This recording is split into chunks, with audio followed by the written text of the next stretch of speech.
Greetings, ladies and gentlemen, and welcome to this latest edition of Tales from Outer Space. And as always, I hope that you enjoy The Gates of Hell, written by Radius 55. In ancient times, two groups of immortal beings fought a great battle on Earth. They came from dimensions outside ordinary reality and wrought destruction across the planet.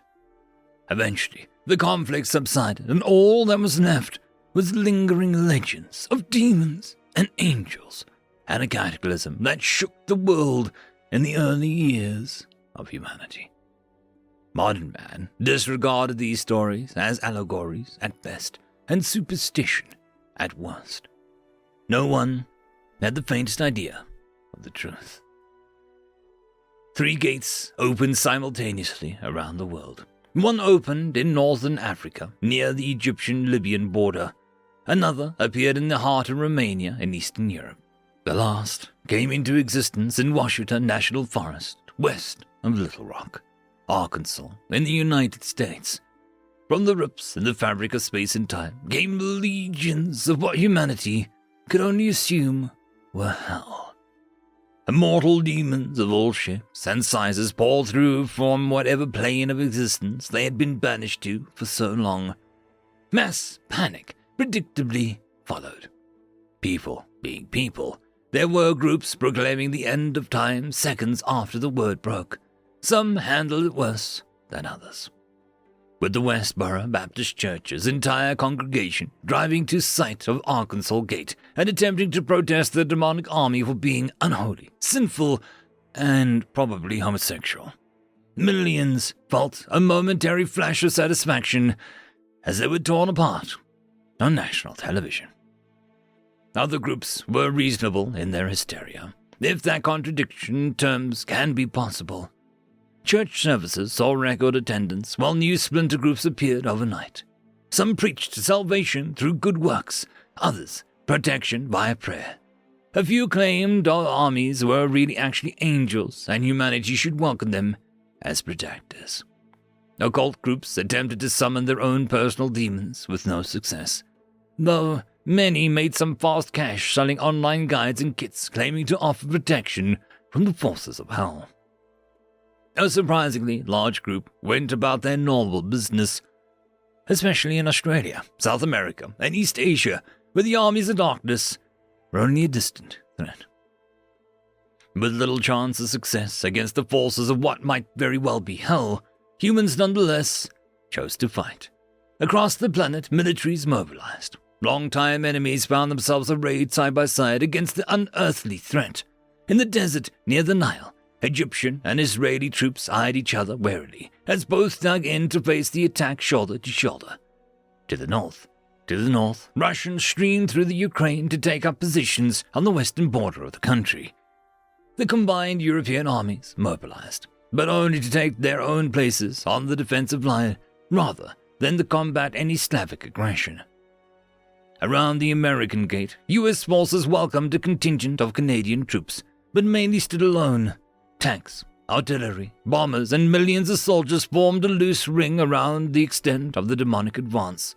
Families around the world gathered around radios, televisions, and computers to bear witness to the arrival of the apocalypse.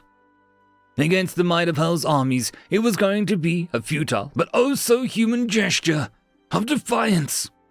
A final F.U. to the best military tradition.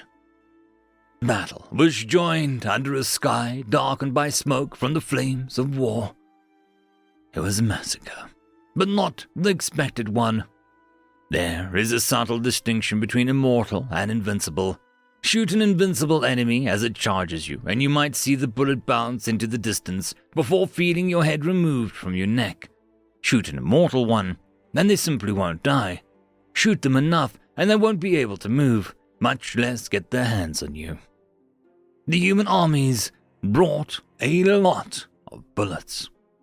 So when the legions of hell advanced on the human lines, they were met with a hail of lead thick enough to walk across. Tanks and IFVs lent their own weight to the fire, with cannons capable of shattering dozens of demons into undying paste. A few simply rolled over anything that got too close.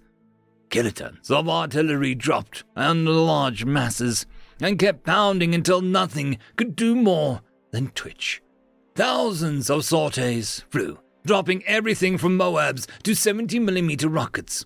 It only took a few videos of A-10s making low-altitude passes before one newscaster quipped that these fires of Hades had nothing on napalm.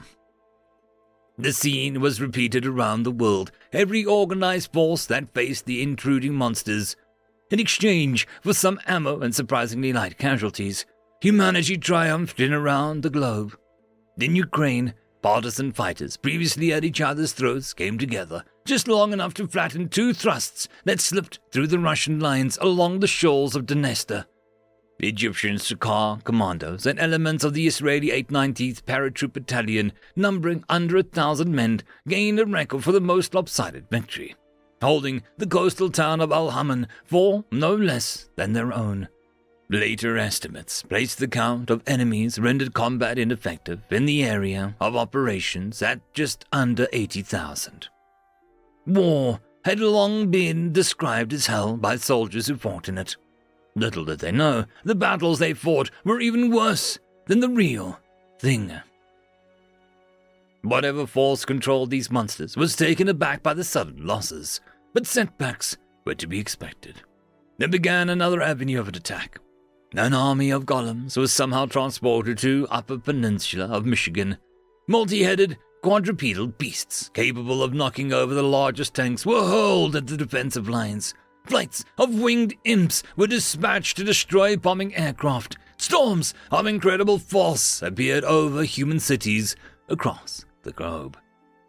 Humanity, now realizing their unprecedented superiority, collectively laughed at the pitiful attempts.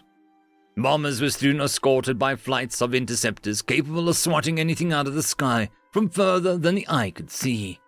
The creatures, nicknamed Hellhounds, proved to be more bark than bite against humanity's own armored behemoths, and artillery destroyed any group when tanks were not present. Cities, built to withstand the worst 100-year storms nature could throw at them, shrugged off the supernatural gales with minor damage. As for the army of golems, they ran afoul of several hundred rural and Canadian Yoopers armed with hunting rifles, construction equipment, and a dozen enormous snow cutters. Then the armies of Earth began to advance. Rapidly the gains of Hellspawn diminished. Nothing that they could throw at these humans seemed to make a difference.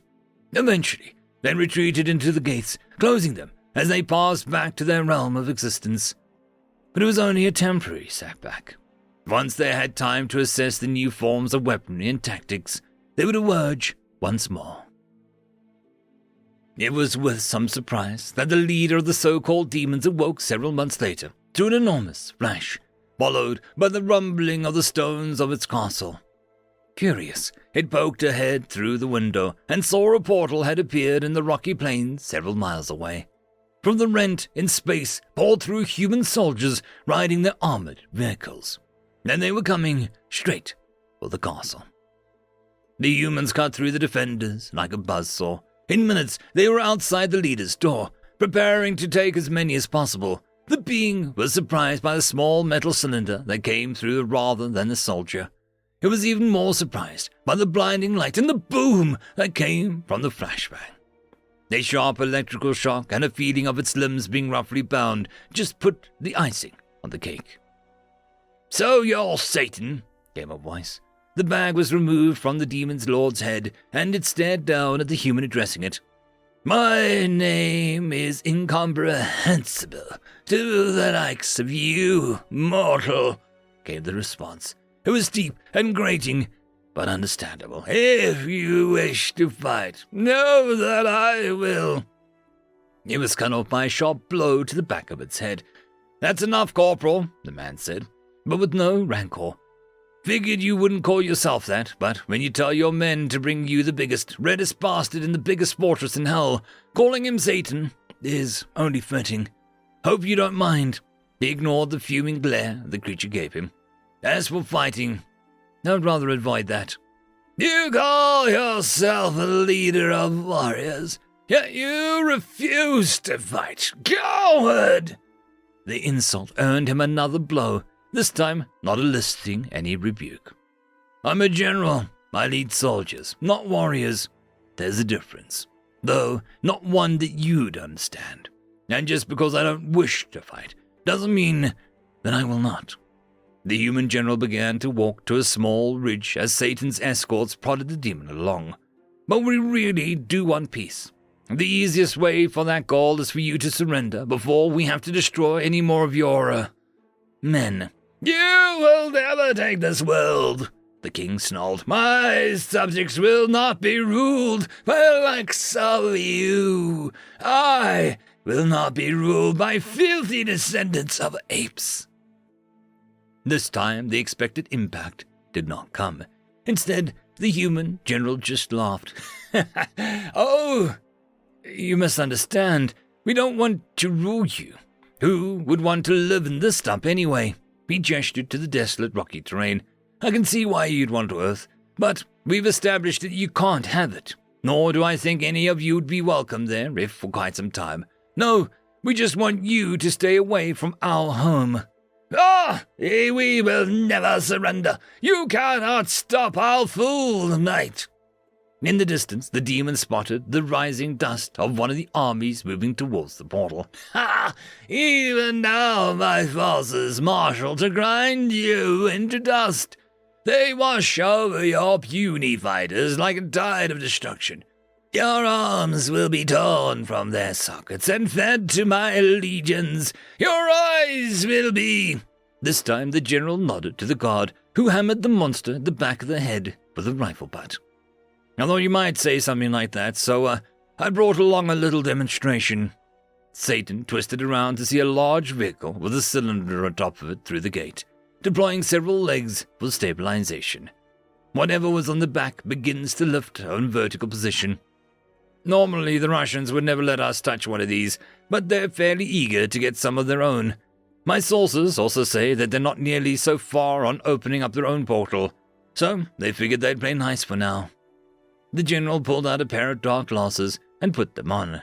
The demonic lord noticed all of the humans in the area doing the same as many backed away from the strange truck. The guard reached over and fastened a pair of goggles around his charger's head, and the snarl the man shrugged and said, "Trust me, you want these." Unable to detect any nefarious purpose in the pieces of tinted glass, the demon acquiesced.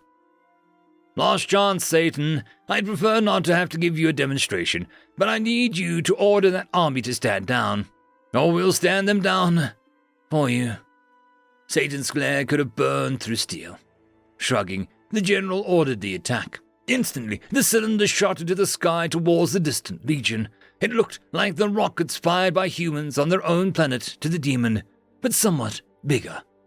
It still wasn't anywhere near large enough to stop that many of the finest troops in his dimension, though. That thought was proven wrong as moments later, on the horizon erupted in a blinding flash.